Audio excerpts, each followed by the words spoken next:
अध्याय 24 विनोद विलसितम थट्टा मस्करीचा खेळ। श्री गणेशाला नमस्कार असो, श्री सरस्वती देवीला नमस्कार असो, श्री गुरु महाराजांना नमस्कार असो, श्री कुलदेवतेला नमस्कार असो, श्री सीता व श्री रामचंद्र यांना नमस्कार असो, श्री सद्गुरु साईनाथांना नमस्कार असो। मागच्या अध्यायात दयेचा सागर श्री साईनाथ थट्टा मस्करीत देखील कशी शिकवण देत असत ते सांगेन म्हणून वचन दिले होते। सांगेन हा मीपणाचा ताठा आहे। सद्गुरूच्या चरणी मीपणा टाकून शरण असावे, म्हणजे कथा आपोआप सांगितली जाईल। श्रोत्यांनी ती आदरपूर्वक ऐकावी। सदा कलंकरहित व पापरहित असलेले साधू सज्जन महापुरुष ढगांशिवायच्या स्वच्छ आकाशाप्रमाणे शुद्ध व कोणत्याही वाईट आचरणाशिवायचे असतात। साई महाराजांचे भजन स्वार्थ व परमार्थ हे दोन्ही प्राप्त करण्याचे साधन आहे। तसेच आत्मस्वरूपाकडे लक्ष लावून जीवाला समाधान देणारे आहे। ज्यांच्या मनात आपले हित साधायचे असेल त्यांनी या कथेबद्दल पूज्य भाव धरावा, म्हणजे श्रेष्ठ आनंद भोगायला मिळेल आणि जीवाचे सार्थक होईल। ही कथा श्रवण केल्याने श्रोत्यांच्या आत्म्याला शांती मिळेल, संसाराबद्दलची कारणाशिवायची भीती दूर होईल, परमानंदाचा लाभ होईल आणि मरणोत्तर चांगली अवस्था किंवा जन्म हातोहात प्राप्त होईल। साई समर्थ दुसऱ्या माणसाच्या मनातल्या गोष्टी जाणणारे असल्याने भक्तांच्या भावनेचा हेतू ओळखून त्यासाठी जरूर ते आपले कर्तव्य पूर्ण करून दिलेल्या वचनांची फेड करतील। साई समर्थच माझ्या बुद्धीला प्रेरणा देणारे आहेत। तेच आपल्या वचनांचा आशय माझ्याकडून वदवून घेतात। माझ्या बुद्धीप्रमाणे स्वार्थ व परमार्थ साधून देणारा त्याचा तात्पर्यार्थ मी कथन करीन। आंधळे किंवा रातांधळे नसताना देखील व डोळे चांगले असून देखील लोक आंधळे असतात। देहबुद्धीच्या योगाने त्यांना आपले हित कळत नसते। हा देह तरी कसा आहे त्याचा क्षणाचाही भरवसा नाही। आपल्या पुढे ही उपरण्याची ओंजळ पसरून कळकळीची विनंती करतो की एक क्षण या कथेची गोडी चाखा। थट्टा विनोदाची सर्वांनाच आवड असते, परंतु बाबांची ती थट्टा विलक्षण तऱ्हेची होती। थट्टेतून सुद्धा ते सर्वांच्या कल्याणाचे सारच ऐकणाऱ्यांच्या मनात ठसवीत असत। लोक थट्टा करणाऱ्याच्या नादी लागत नसतात, परंतु बाबांच्या थट्टेसाठी मात्र सवकलेले म्हणजे चटक लागलेले असत। आपल्या वाट्याला ती कधी येईल याची ते आवडीने वाटच पाहत असत। थट्टा बहुधा कोणाला आवडत नसते, परंतु ही बाबांची थट्टा लोकांना फार आवडत असे। त्यातून तिला जेव्हा हावभाव व अंगविक्षेप यांची जोड मिळत असे तेव्हा तिचा हेतू लगेच साधला जात असे। सहजपणे प्रयत्नाशिवाय केलेला अभिनय, हसरा चेहरा व डोळ्यांच्या गमतीदार चेष्टा यामुळे जेव्हा त्यात रुचीची भर पडत असे तेव्हा त्या थट्टेच्या श्रेष्ठ गोडीचे वर्णन करणे अशक्य होत असे। आता माझ्या अनुभवाची नाविन्यपूर्ण व थोडी उपदेशाची एक गोष्ट सांगतो। थट्टेतून परमार्थाची शिकवण कशी उद्भवली त्याचे गौरवपूर्ण वर्णन ऐका। प्रत्येक रविवारी शिर्डीत आठवड्याचा मोठा बाजार भरतो। उघड्यावर तंबू ठोकून खरेदी विक्रीचा व्यवहार चालतो। तेथेच मग रस्त्यावर भाजीपाल्याचे ढीकच्या ढीक पडतात आणि तेली व तांबोळी यांचे समुदाय चौर रस्त्यावर बसतात। अशा एका रविवारी दुपारी मी बाबांपाशी त्यांचे पाय दाबीत बसलो असताना आश्चर्यकारक गोष्ट घडली। दुपारचा तो दरबार नेहमीच फार खच्चून भरत असे। त्यातून रविवार व बाजारचा दिवस असल्याने पुष्कळ लोकांची अनिवार्य गर्दी लोटली होती। बाबांच्या समोर उजव्या बाजूला बसून खाली मान घालून नामस्मरणासह मी हळूहळू त्यांचे पाय दाबीत होतो। माधवराव डाव्या हाताला, वामनराव उजव्या हाताला व श्रीमंत गोपाळराव बुट्टी त्यांच्या नेहमीच्या जागी बसलेले होते। काकासाहेब दीक्षितही तेथेच बसलेले होते। तितक्यात माधवराव हसले आणि का अण्णासाहेब, हे दाणे कसले चिकटलेले दिसत आहेत, असे म्हणत त्यांनी माझ्या कोटाच्या बाहीला बोटाने स्पर्श केला तर त्या कोटाच्या वळकटांमधून दाणे आढळले। ते कसले म्हणून पाहू जाता आणि डावे कोपर लांब करता खाली फुटाने गडगडत पडताना आणि मंडळी ते टिपताना दिसले। मंडळींनी टिपून टिपून गोळा केले ते 5-25 फुटाने भरले आणि तेच थट्टेला कारण झाले। हे असे कसे घडले यावर मंडळींची तर्क चालले। जो तो विचारात गर्क झाला। फुटाण्यांचा कोटाशी संपर्क कसा झाला याचे सगळ्यांना आश्चर्य वाटले। खाकी कोटाच्या वळ्या त्या किती आणि त्यात हे एवढे दाणे राहिले तरी कसे, ते कोठून कसे आले हे कोणालाही निश्चितपणे कळेना। मी नामस्मरणी लय लावून बाबांचे पाय चेपीत असता हे मध्येच फुटाण्याचे आख्यान कोठून उत्पन्न झाले। इतका वेळ सेवा करीत होतो तेव्हा हे का मुळीच पडले नाहीत, इतक्या वेळ तेथे राहिलेच कसे, याचे सगळ्यांच्या मनाला आश्चर्य वाटले। ते फुटाणे कोठून आले, कोटाच्या बाहीच्या वळीत ते अडकून राहिले कसे, याचे जो तो आश्चर्य करू लागला. तेव्हा मग बाबा काय म्हणाले ते ऐका. बोध देण्याच्या अनेकांच्या अनेक वेगवेगळ्या पद्धती असतात. साई महाराज ज्याची जशी पोहोच किंवा प्रगती असेल त्याप्रमाणे त्याला शिकवण देत असत. त्यांची पद्धत विलक्षण होती आणि त्यांची रीत फार मजेची व आठवणीत ठेवण्याजोगी होती. दुसरीकडे पाहिल्याचा किंवा ऐकल्याचा अनुभव मला नाही. बाबा म्हणाले, या हेमाडपंताला एकेकटे खाण्याच्या आवडीची वाईट सवय आहे. आज बाजाराचा दिवस साधून हा भरपूर फुटाणे खाऊन आला. एकेकटे खाणे बरे नव्हे, पण याची खोड मला माहीत आहे. हे फुटाणेच त्याची साक्ष आहेत. त्यासाठी उगाच आश्चर्य कशाला करायचे. त्यावर मी म्हटले, कोणाला दिल्याशिवाय एकटे खाणे माझ्या मनाला ठाऊक नाही. या वाईट सवयीची वार्ता मला लागू केली तरी लागणे शक्य नाही. बाबा, मी आज या घटकेपर्यंत शिर्डीचा बाजार पाहिला नाही. तेथे गेलो तरच फुटाणे घेणार आणि खाण्याची गोष्ट तर मग नंतरच. दुसऱ्या कोणाला फुटाणे एकेकटे खाण्याची गोडी असेल, परंतु मला तशी खोडी नाही. दुसऱ्या कोणाला आधी थोडी दिल्याशिवाय कोणती वस्तू मी तोंडात टाकीत नाही. त्यावर मग एखाद्याची आपल्या पायी भक्ती जडविण्याची बाबांची युक्ती पहा. माझे स्पष्टीकरण ऐकून ते काय म्हणाले तिकडे लक्ष द्या. जवळ असेल त्याला तू देतोस, पण कोणी नसेल तर तू तरी काय करणार. मी सुद्धा अशा परिस्थितीत काय करणार. पण मला आठवतोस का, मी नाही का तुझ्या जवळ, मला एखादा घास देतोस का. अशा प्रकारे फुटाण्याचे केवळ निमित्त करून बाबांनी एक कायम टिकणारे तत्व ठसविले. इंद्रियाधिष्ठित व इतर देवता, प्राणापानादी पंचप्राण व गार्हपत्यादी पंचाग्नी यांना फसवून आणि वैश्वदेवानंतर अतिथीला सोडून जे लोक जेवण करतात त्यांचे ते अन्न दूषित समजावे. हे दिसायला अगदी लहान तत्व वाटेल, परंतु व्यवहारात लावले तर ते अतिशय महत्वाचे आहे हे लक्षात येईल. जिभेने घेण्याबद्दल म्हणजे तोंडाने काही खाण्याबद्दल जे सांगितले ते फक्त किंचित लाक्षणिक सांगणे झाले. खऱ्या अर्थी हे पाचही विषयांसाठी आहे. शब्द, स्पर्श, रूप, रस आणि गंध हे ते 5 विषय.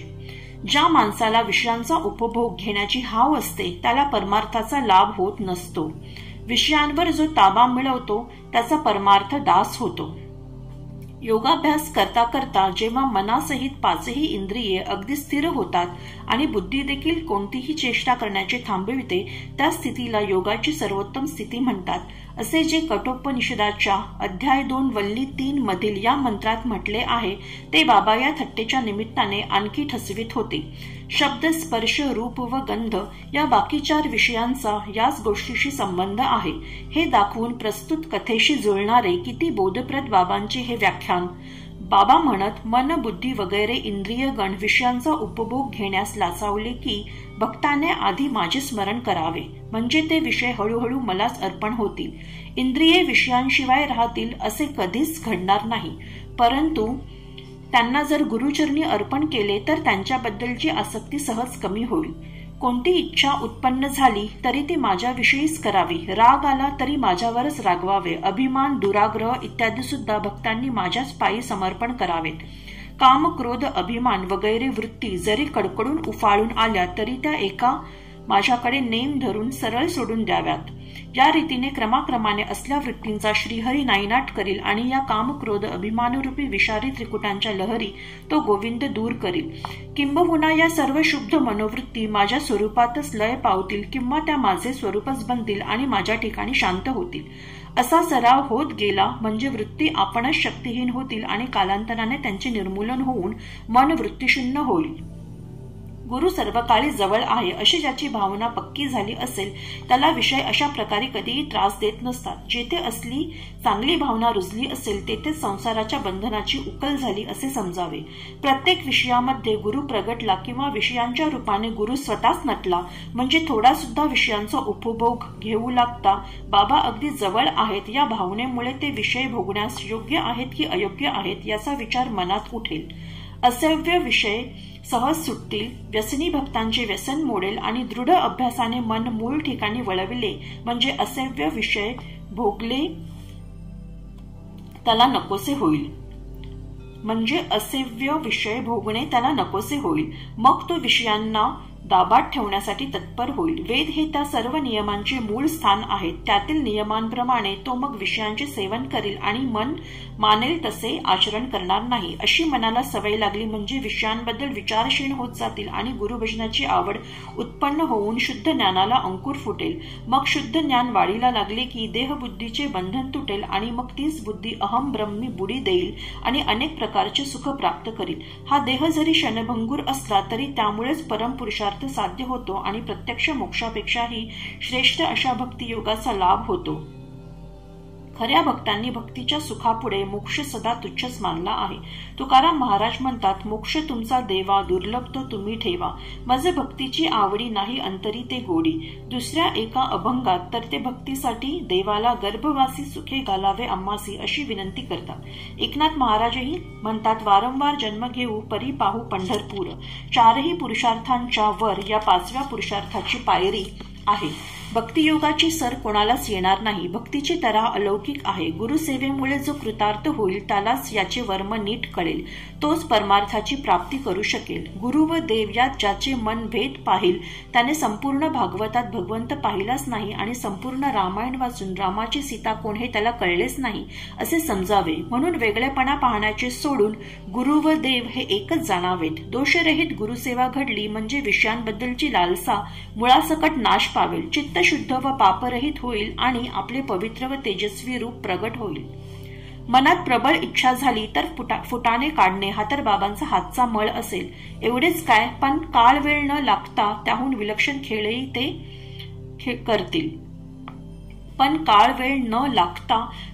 विलक्षण खेळही ते करतील. लोकात प्रचलित असलेला नजरबंदीचे प्रयोग करणारा जादूगार केवळ पोट भरण्याच्या आकर्षणामुळे मोह पाडणारी हाडाची कांडी फिरवून पाहिजे ते पदार्थ काढतो. परंतु साईनाथ हे अलौकिक जादूगार आहेत. त्यांच्या खेळाचे केवढे सामर्थ्य! मनात आले तर एका क्षणात असंख्य फुटाणे ते काढतील. पण या कथेचे सार काय याचाच आपण विचार करूया. पाचापोटी कोणताही विषय बाबांशिवाय सेवू नये ही शिकवण जर मनाला दिली तर वेळोवेळी काही देता घेता साईंच्या चरणांची आठवण होईल आणि नियमानुसार विषयांचे सेवन करण्याकडे लक्ष राहील. या शुद्ध ब्रह्माची सगुण मूर्ती डोळ्यांसमोर निश्चितपणे राहील. भक्ती, मुक्ती व विरक्ती यांचा उदय होईल आणि परमश्रेष्ठ अवस्थेची म्हणजे मोक्षाची प्राप्ती होईल. बाबांचे सुंदर रूप डोळ्यांनी पाहून संसारातील इच्छा वासना नाहीशा होतील. ऐहिक सुखांचे भान राहणार नाही आणि मनाला समाधान लाभेल. ओवी आठवू जाता आठवत नाही, परंतु जात्यावर दळण्यासाठी बसल्यावर ती आठवते.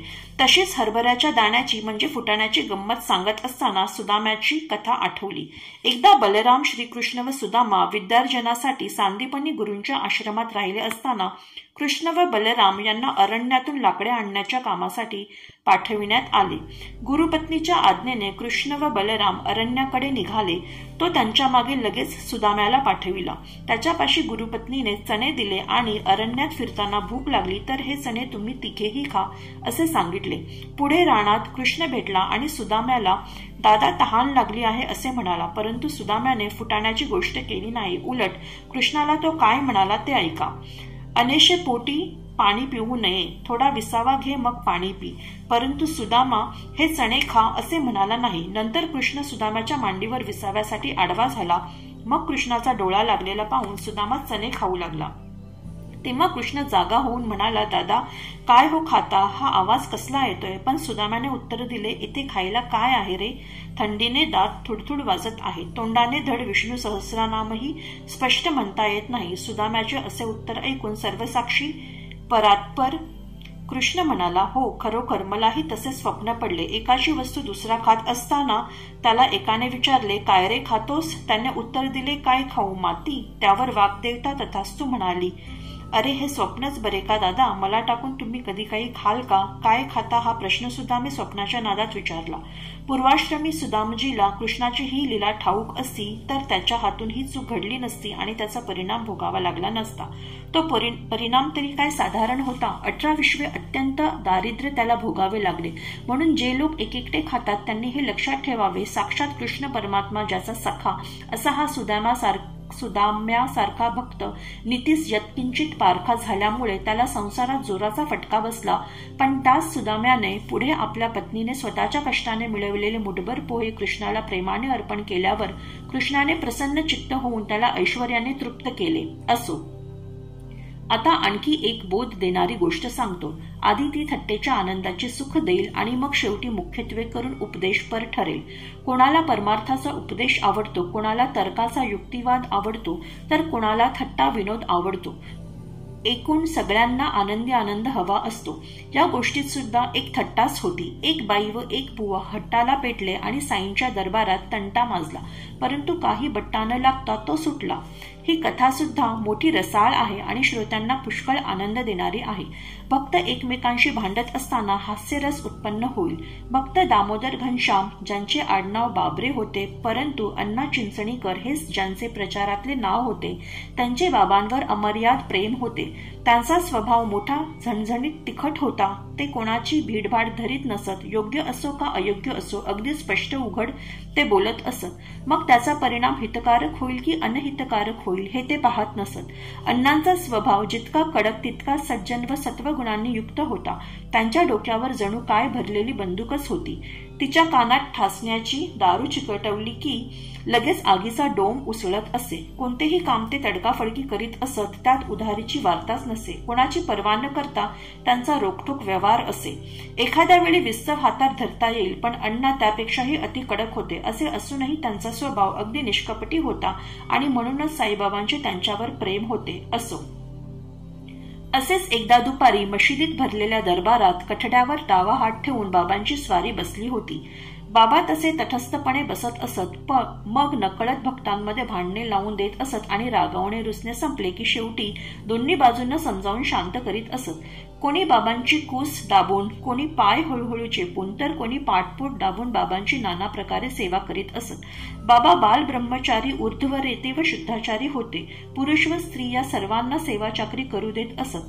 अण्णा कठड्याबाहेर पुढे वाकून बाबांचा डावा हात दाबीत होते, तर उजव्या बाजूची परिस्थिती कशी होती ते स्वस्थ चित्ताने ऐका. तिकडे बाबांच्या चरणी अनन्य भक्ती असलेली एक बाई होती, जिला बाबा आई म्हणत असत आणि इतर लोक मावशीबाई म्हणत असत. तिचे मूळ नाव वेणूबाई होते व आडनाव कौजलगी होते. तिचा साईचरणी अनुपम सर्वश्रेष्ठ भाव होता. अण्णांची 50 उलटली होती. तोंडात दात नव्हते. मावशीबाई देखील वयस्कर होती. या दोघांमध्ये तंटा उद्भवला. अण्णा आपल्या कुटुंबासह बाबांची सेवा करीत असत. मावशीबाई विधवा होत्या. बाबांचे पोट व काखे खालच्या दोन्ही बाजू दाबताना त्यांना श्वासोच्छवास आवरता येत नव्हता. मावशीबाई मनाच्या निर्मळ होत्या आणि साईबाबांची सेवा करण्याची त्यांची शक्ती दांडगी होती. दोन्ही हातांनी पिळी देऊन बाबांचे पोट त्या मळून काढू लागल्या. पाठीमागून ओटीपोटापर्यंत बाबांना दोन्ही हातांनी धरून ताक करण्याच्या मथनी किंवा रवीप्रमाणे त्यांना दाबून घुसळू लागल्या. बाबा सुद्धा हायहुई करीत नव्हते. जणू काय त्यांना काही त्रासच वाटत नव्हता.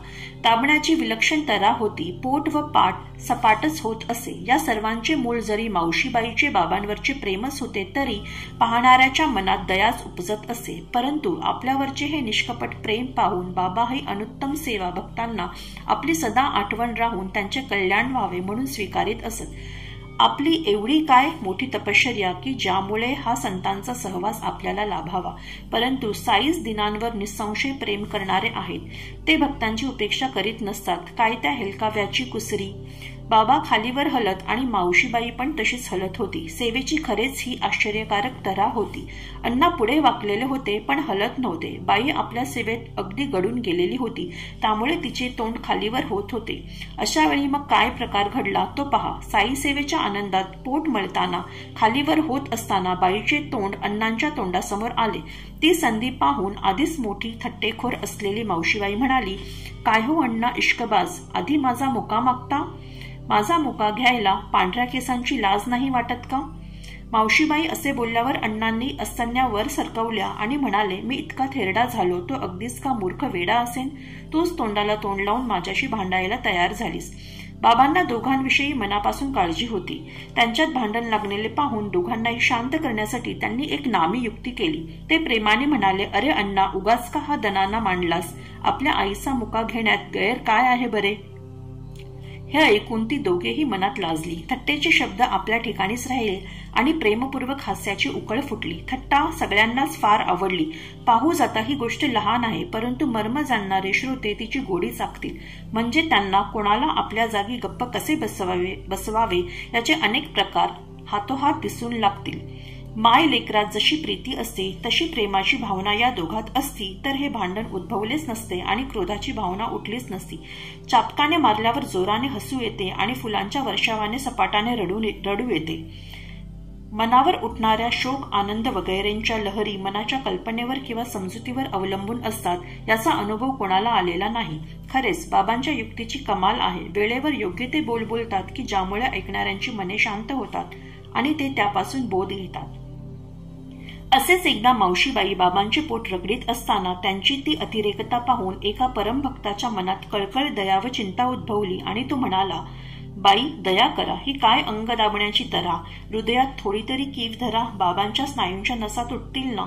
एवढे शब्द कानी पडताच बाबा आपल्या जागेवरून उठले आणि हाताने आपला सटका उचलून त्यांनी तो जमिनीवर जोराने हाणला. बाबांचा संताप अनावर झाला. विस्तवाच्या निखाऱ्यासारखे चमकणारे त्यांचे डोळे सभोवार फिरू लागले. म्हणजे त्यांच्यासमोर कोण उभा राहील? मांजराची बुबुळे जशी अंधारात चमकतात तसेच बाबांचे डोळे दिवसा चमकू लागले. डोळ्यांच्या ज्वाळांनी आता सृष्टीत जाळून टाकतील की काय असे वाटले. मग त्यांनी सटक्याचे एक टोक 2 हातात धरले आणि पोटाच्या खळगीत खोचले. दुसरे समोर खांबात रोवले आणि खांबाला घट्ट मिठी मारली. सटका 1.25 हात लांब होता. तो सबंध पोटात शिरला आणि आता स्फोट होऊन बाबांचा प्राणच जाईल की काय असे वाटले. खांब पक्का जमिनीत रोवलेला तो काय हलेल? बाबा जवळजवळ सरकत गेले आणि त्यांनी खांबाला घट्ट आवळून धरले. पाहणाऱ्यांचे तर तोंडचे पाणीच पळाले. आता स्फोट होईल म्हणून जो तो तोंडात बोट घालून बसला. बापरे, काय अघटित हा प्रसंग! केवढे भयंकर हे संकट ओढवले! या आकांताला काय उपाय करावा? अशा प्रकारे लोक चिंता करू लागले. त्या मावशीकरिता एवढे संकट, पण भक्ताधीन राहणे हे बाबांचे ब्रीदच होते ना. कधी कोणीही सेवा करीत असताना मध्येच कोणी त्या सेवेची अयोग्यता दाखवलेली किंवा सेवा करणाऱ्याला काही बोललेले बाबांना आवडत नसे. त्या प्रेमळ भक्ताच्या मनात आले की मावशीबाईला काही सूचना करावी म्हणजे बाबांना त्रास होणार नाही, तर त्याचा परिणाम असा का व्हावा बरे? असो. मग देवाला करुणा आली आणि साईबाबांच्या मनात शांतता उद्भवली. ती घाबरविणारी कल्पना सोडून ते आपल्या आसनावर येऊन बसले. तो प्रेमळ भक्त जरी निधडा होता तरी बाबांचा करडा स्वभाव पाहून त्याने कानाला खडा लावला आणि पुढे कसे वागायचे याचा बोध घेतला. तेव्हापासून निश्चय केला की सेवा करणाऱ्या कोणाच्या वाटेला जाऊ नये. ज्याच्या मनात जसे येईल तसे करू द्यावे. साई समर्थ स्वतः शक्तिशाली आहेत. सेवा करताना कोणाला अटकाव करायचा किंवा कोणावर कृपा करून त्याला ती मनसोक्त करू द्यायची हे ते जाणतात. सेवा करणाऱ्याचे गुण किंवा अवगुण आपण कशासाठी पाहावेत? एकाची सेवा साईबाबांना सुखदायक वाटते आणि दुसऱ्याची तीव्र देणारी किंवा झोमणारी वाटते. हे तरी आपल्या बुद्धीचेच भावना तरंग आहेत ना. खरा प्रकार कोणालाच कळत नाही. असो, आता हा थट्टा विनोद पुरे. घेणारा यापासून बोध घेईलच. साईंच्या कथेचा स्वाद व वास भ्रमररूपी भक्त सेवन करोत. हेमाडपंत साईचरणी लीन झाले आहेत. पुढील अध्याय याहीपेक्षा श्रेष्ठ असेल. दयेचा सागर साईबाबा भक्त दामोदराची इच्छा पूर्ण करतील. तोही मोठा चमत्कार आहे. दामोदर संकटाने फार त्रासलेले होते. त्यांना आपल्या समोर बोलावून त्यांची मनाची अस्वस्थता बाबा घालवतील. सर्वांचे कल्याण असो. अशा प्रकारे संत व सज्जन यांनी प्रेरणा केलेल्या भक्त हेमाडपंत यांनी रचलेल्या श्री साई समर्थ यांच्या सत्यचरित्राचा विनोद विलसितम नावाचा 24वा अध्याय समाप्त झाला. श्री सद्गुरू साईनाथांना अर्पण असो. सर्वत्र मंगल असो.